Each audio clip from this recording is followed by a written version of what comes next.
It's late, and I'm looking crap. I'm looking the best I ever have. But this is a serious episode, and it really is. I think I'll be able to get that going. I actually had a crisis today, and I am not being facetious. I actually did. In which I asked myself, what the hell are you doing? Making stupid YouTube clips, And I didn't know the answer, And when you don't know the answer, there's your crisis.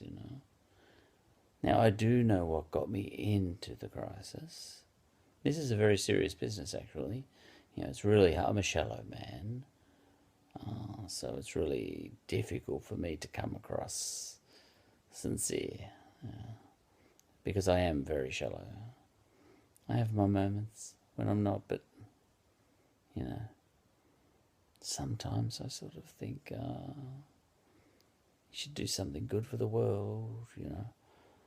But that never lasts. And I'm just being honest. But who threw me into this crisis? Because it was real, and it lasted about 20 minutes. Now, the fact that my crisis is not as big as yours, is neither here nor there. I mean, has your leg fallen off lately or something, And, have you said to yourself, I want to complain about that, but I don't think I'd better, because I know a bloke who's got leprosy and smallpox at the same time, and all that sort of stuff. Talk about the leg that fell off. I say go for it. And the same applies to me.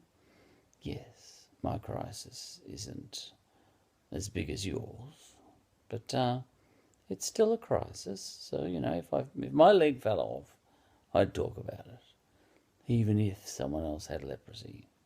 So there you go. Anyway, who threw me into the crisis? Well, of all people, it was Dan Andrews, the Premier of Victoria, because I've been watching him, and I'm sure he's working 20-hour days. He needs a holiday. I don't think we look after our politicians enough. There's the occasional corrupt politician, but most Australian politicians anyway, all I see is public service, absolute dedication to the cause. They earn their money, and most of them could be getting a lot more somewhere else. That's just what I think. I don't have to be right. They get things wrong. Wouldn't you? Honestly. But, Dan Andrews threw me into a crisis because he's doing something so worthwhile. He may be getting it wrong as far as you're concerned, but he's in an important job anyway. He's in a vital job, and so is, everybody else in government, and, the chief medical officer and all those people, and all the doctors and all that sort of stuff in the world, and all the nurses, and even politicians I hate, like Donald Trump. I actually think he'd be working very hard. He could be getting more money somewhere else, that's for sure. He may walk out of this well, but he may not. He may walk out of this presidency in a worse position than he walked into it in. He might end up, he could end up in jail and all that sort of stuff. Anyway, it's not about Donald Trump. It's about Dan Andrews and ScoMo and all those guys, and but for choices and all that sort of thing. I mean, I could have been in their position. I'm the same age group and all that sort of stuff. The same educational opportunities, blah, blah, blah. I've got white privilege. So I could have been, I couldn't have been a doctor.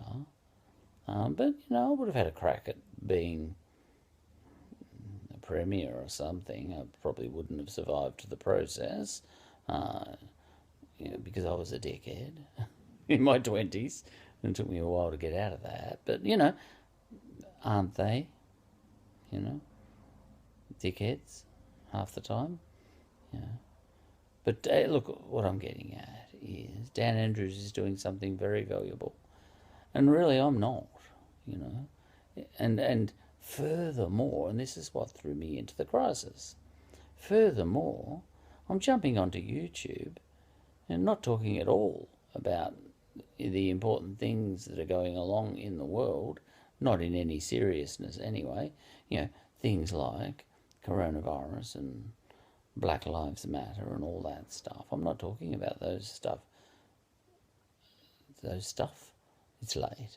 Those things with any seriousness, And if I do give my opinion, it's usually the opinion I'm giving is usually the opposite of the opinion I actually hold in my head, because I don't want to be aligned with people who are always giving them their opinions to everybody, So if I've got an opinion, I'll say the opposite, because I just don't want to be one of those people, Anyway, who threw me into my crisis?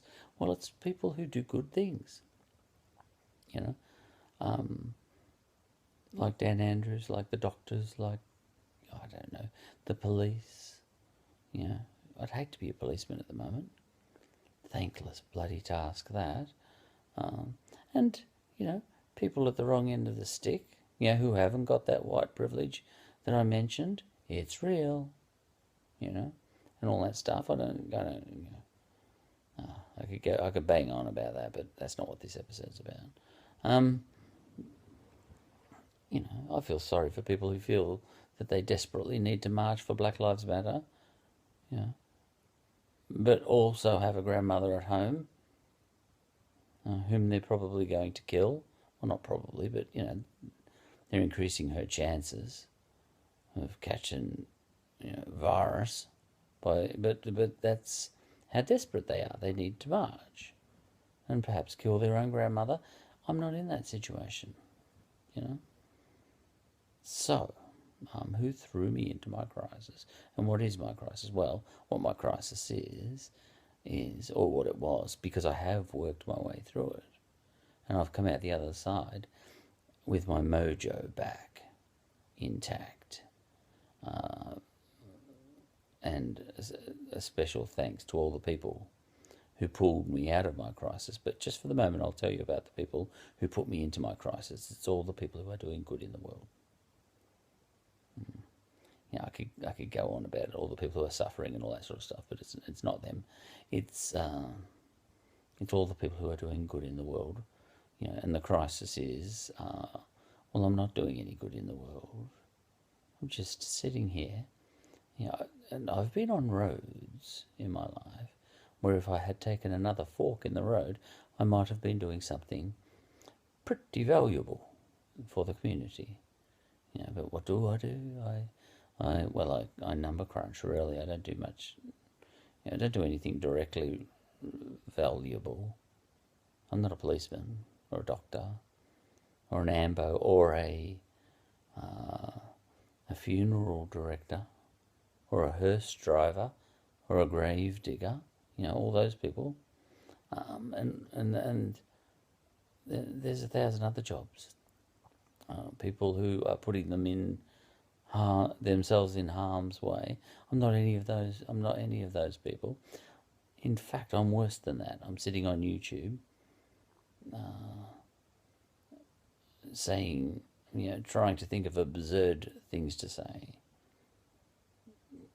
I could, if I'm going to get onto the public domain online style and say anything, surely I should at least try and say something that's helpful to the world, instead of just making up absurd stuff and jokes and satire and comedy and stuff like that. Surely, you know, you should be saying something useful, Charlie, you know. So therein lay the crisis, you know. You're being absurd when you could be doing something useful. All right, so that's that. Who pulled me out of the crisis? Well, it's all the people who are, like me, useless. Yeah, well, we're not useless. We're doing little things. You know, we're wearing our masks and we're staying inside and all that sort of stuff. And, you know, we're doing, you know, the ones of us who are lucky enough to still be working, we're doing our jobs. You know, and even the people who've been kicked out of their jobs, they're sort of paying a price and all that sort of stuff, you know. So, but the point is, you know, their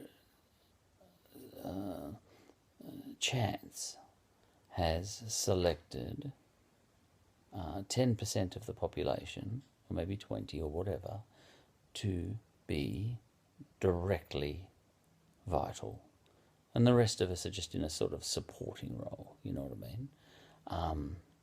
So, you know, that 10 or 20% of people makes me feel, gee, Charlie, you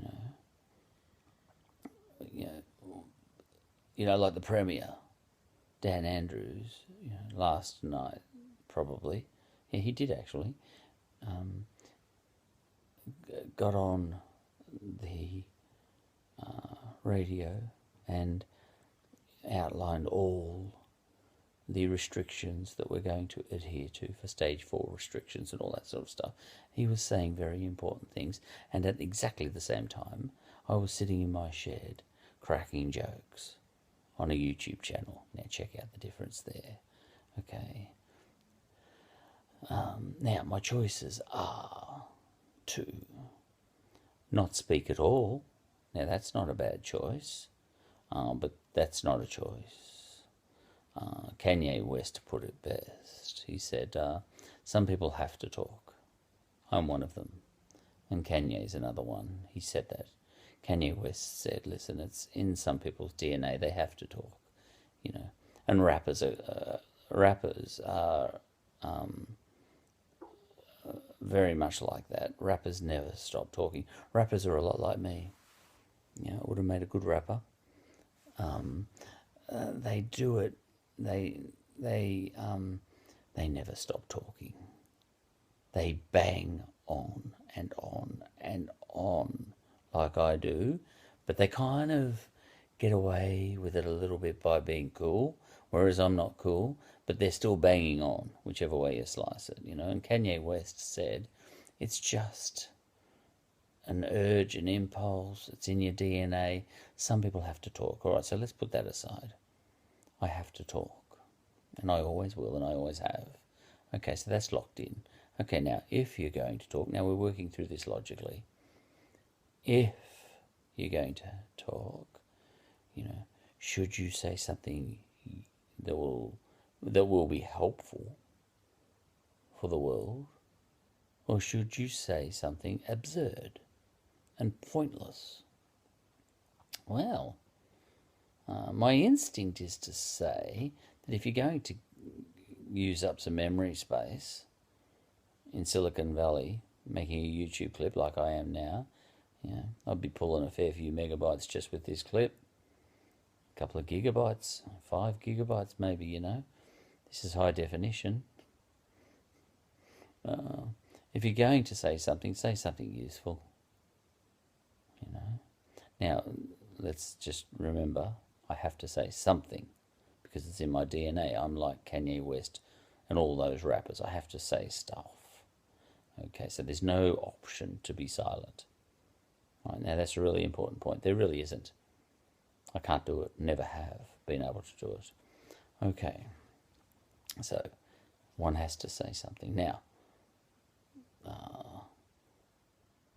here is the moment where I came out of my crisis, and it took me 20 minutes to come out of my crisis. I looked around the world, and there seems to be a glut of people being sincere and giving their opinions and telling people what to think and how to feel. It's social media, really, and all that. Now, I'm not talking about those 20% of people who are doing vital things. I'm talking about all the people distributing largesse, all the people in the world,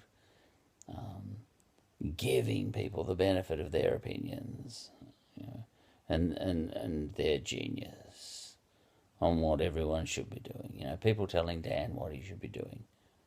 You know, well, here's my theory. Yes, I could be having an opinion. I could get onto social media. You know, I don't do social media, but I could get a social media account and start having opinions. You know? But here's what I think. There's no shortage of people giving opinions. You know, I'm surplus to requirements. Any opinion I could come up with is already being blurted out by a million people already.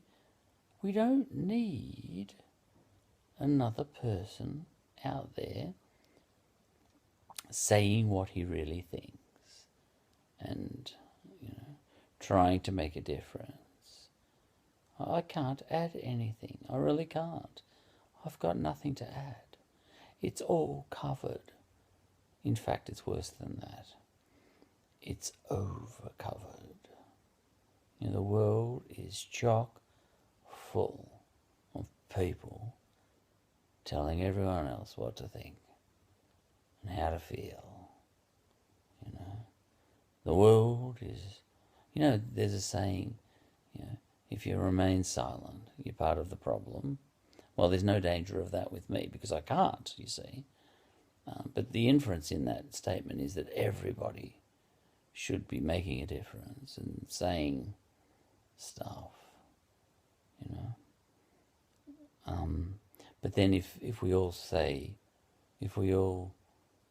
have our opinion, what guarantee is there that I'll have the right opinion? See, you've only got a 50-50 chance anyway. You know, people say, oh, if you stay silent, you're part of the problem. But what if I speak it, I'm part of the problem? There is a very good chance that I would be. I'll guarantee you that much. If you think I should speak up in the public domain, you know, if you're a sort of protester of one description or another, and you say, if you remain silent, you're part of the problem, well, you know, there's every chance, you know, that if I say something, I'm more part of the problem. You don't know what I might come out with. You know? Especially someone with my profile and my smart ass bent.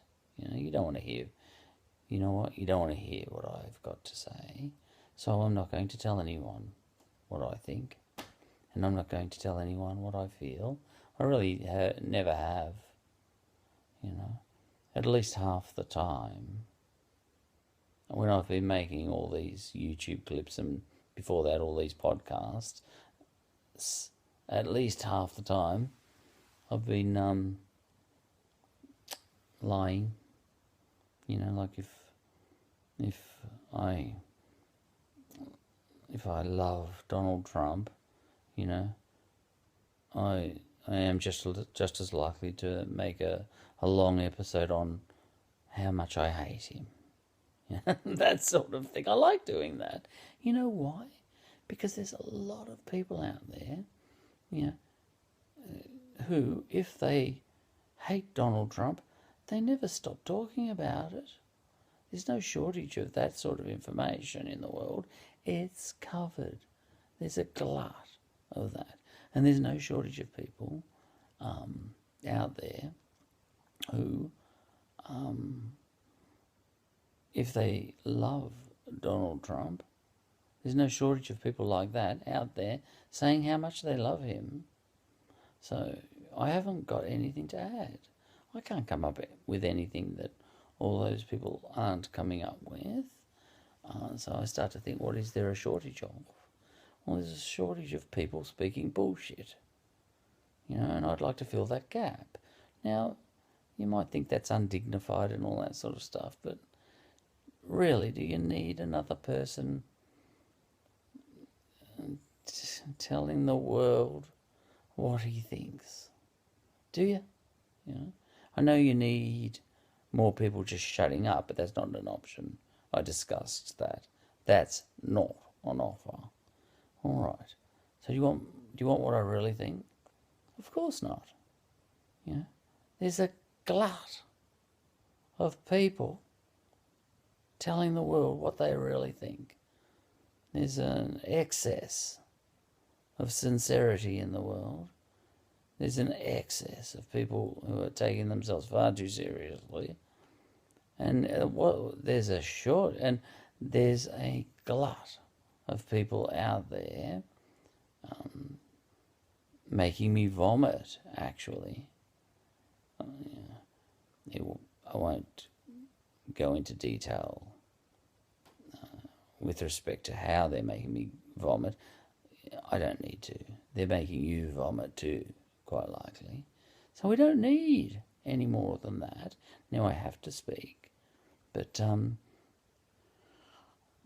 it's all those people who have very strong opinions out there and who are so sincere and who are so eager to tell me what they think. It's all those people that are making me think I want to do the exact opposite. And if I think something and I really feel it as well, I'm going to make a YouTube episode in which I argue strongly for the thing that is the exact opposite of what I think, because there's a shortage of that sort of content in the world. There's a shortage of people who, couldn't care less about Jesus Christ. But then who make a YouTube clip on what a wonderful guy he was. I've done that. So that's how I got my mojo back. And I'm reinvigorated now, as late as it is. I don't even know what day it is. On a Tuesday or Monday night. That's lockdown for you. I am reinvigorating. I feel I've got my mojo back. I've only got two choices. To be sincere or to be insincere. Well, I think there are too many. As undignified as it is, I choose insincere and satire and bull dust and all that stuff. But only because there are so many people out there taking themselves so seriously that we've got a glut of all that. If there wasn't many people doing that, I'd probably get out there and do that, But we've got enough of that. We don't need another one of us doing that. So I actually think there's something to be said, and it's a valuable contribution to the world, to fill a gap. There's not enough people out there being a little bit irreverent. I'll put it that way. There are not enough people out there trying to make an omelette. Trying to make an omelette and cracking a few eggs along the way because, as you know, you can't make an omelette without cracking a couple of eggs. And with that, I think I've got my mojo back, and I might make my next episode especially stupid, to celebrate the fact that I've got my mojo back.